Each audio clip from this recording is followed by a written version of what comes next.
After Mr. Collins and Charlotte left, Elizabeth, as if intending to irritate herself as much as possible against Mr. Darcy, chose to entertain herself by examining all the letters which Jane had written to her since her arrival in Kent.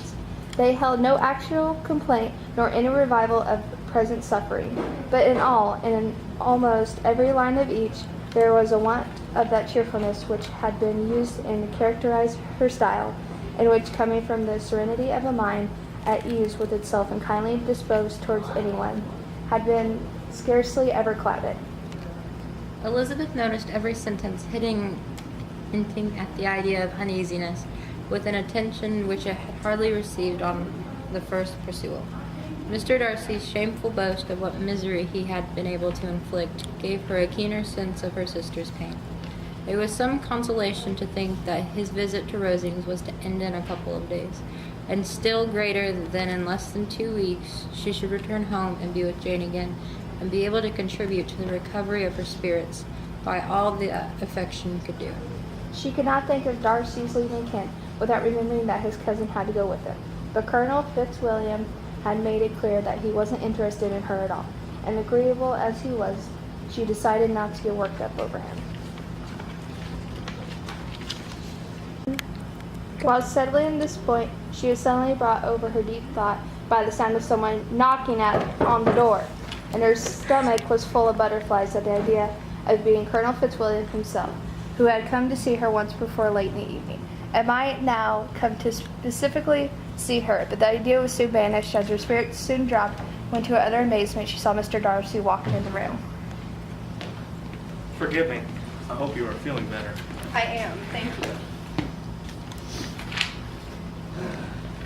In vain I have struggled, but no more. I can no longer hold back my feelings. You must allow me to tell you how ardently I admire and love you. I'm telling you this, I am fully aware that I will be going against the expressed wishes of my family, my friends, and I hardly need to say my own better judgment. The standings of our family and such that any connection between them must be regarded as one worthy of criticism, and as a rational man I must regard it as such myself. From the moment I met you, I have come to love and admire you, which despite all my efforts have overcome every rational objection I have, and I beg you earnestly to end my excruciating anticipation of marrying me. At times like this, I believe it would be proper to thank you, but I can't. I've never cared for your opinion, yet you gave it to me anyway. I'm sorry to have caused you pain, but it has been unknowingly done, and I hope it won't last much longer. The feelings which you tell me have kept you from acknowledging your regard for me can easily help you get over me. This is how you reply? I must perhaps hope to be told why, with so little effort of civility, I am rejected. I might as well ask why, with so obvious a desire of offending and insulting me, you chose to tell me that you liked me against your will, against your reason, and even against your own character. Can this not be some excuse for incivility, and if I was uncivil? I have other oppositions. You know I do. If my feelings had not already been decided against you, had they been unbiased, or even unfavorable towards you, do you think that any amount of consideration would tempt me to accept you, the man who has been the means of ruining the happiness of my favorite sister and friend? I have every reason in the world to hate you.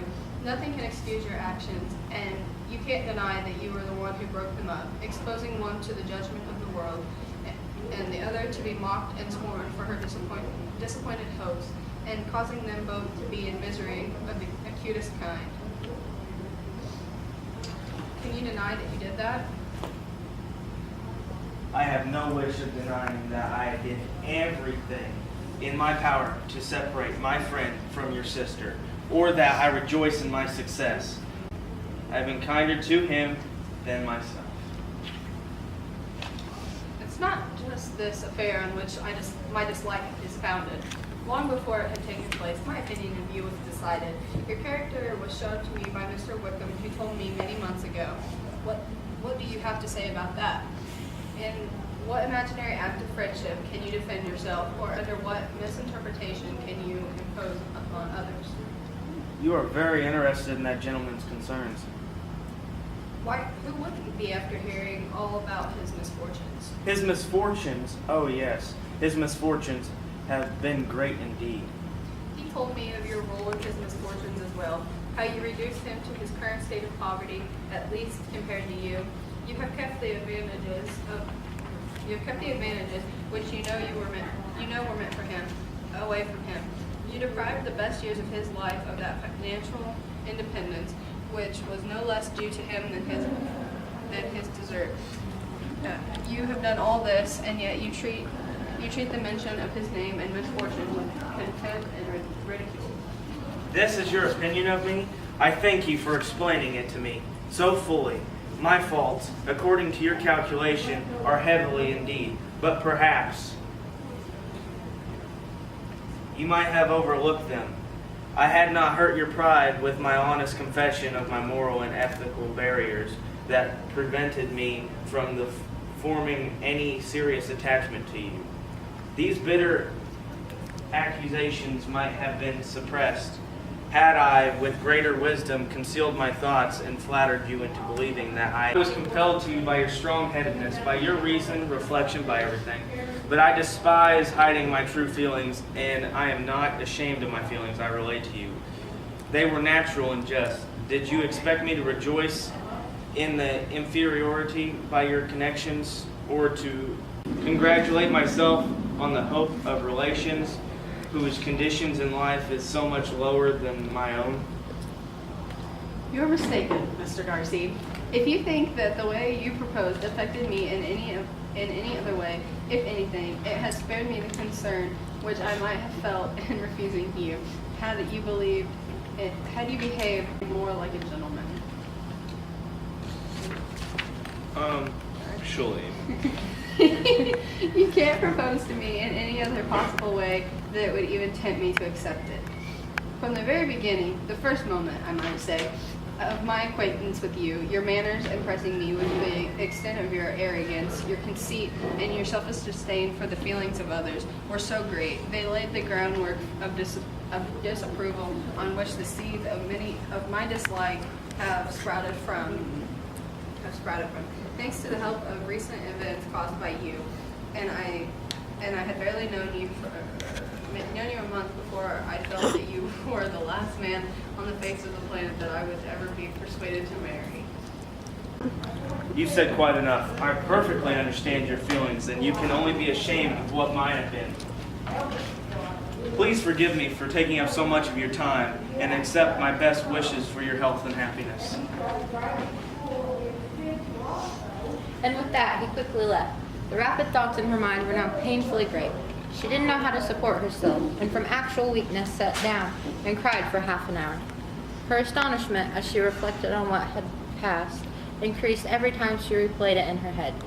She couldn't believe that she, of all people, should receive an offer of marriage from Mr. Darcy, or that he could be in love with her for so long. In fact, he was so much in love with her that he wanted to marry her despite all of the objections which had made him prevent his friend marrying her sister, and which must be just as great in his own case.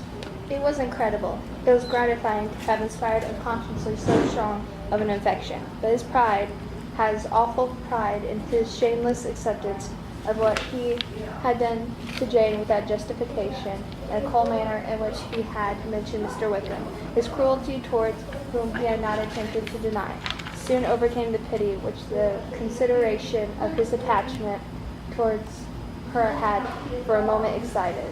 She continued in very agitated reflections till the sound of Lady Catherine's carriage made her realize that the reason she did not go with the Collins was because she was sick. Before anyone could see her and call her bluff, she hurried away to her room.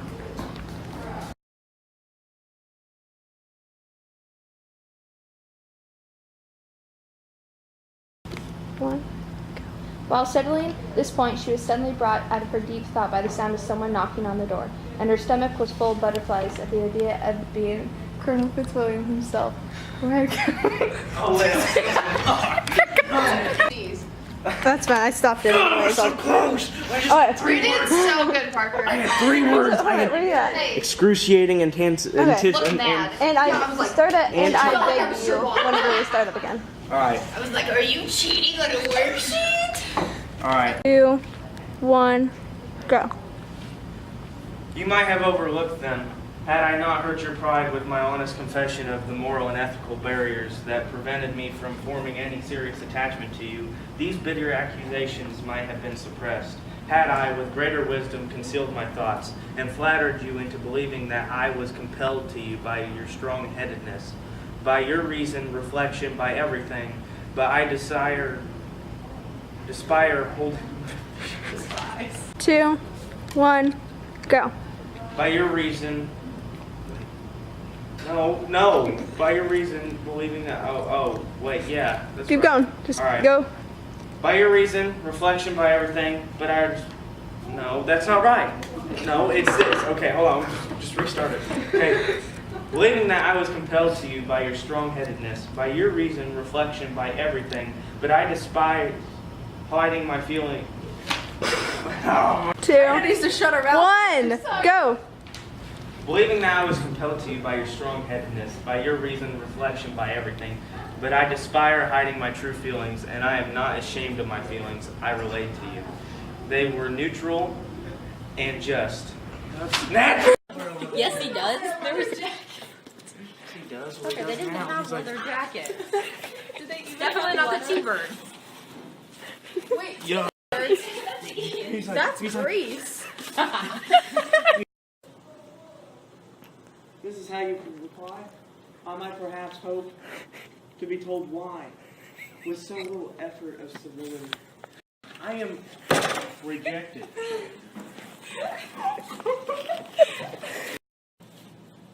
You might have overlooked them had I not hurt your pride with my honest confession of the moral and ethical barriers that prevented me from forming any serious attachment to you. These bitter accusations might have been suppressed had I, with greater wisdom, concealed my thoughts and flattered you into believing that I was compelled to you by your strong-headedness, by your reason, reflection, by everything. But I despise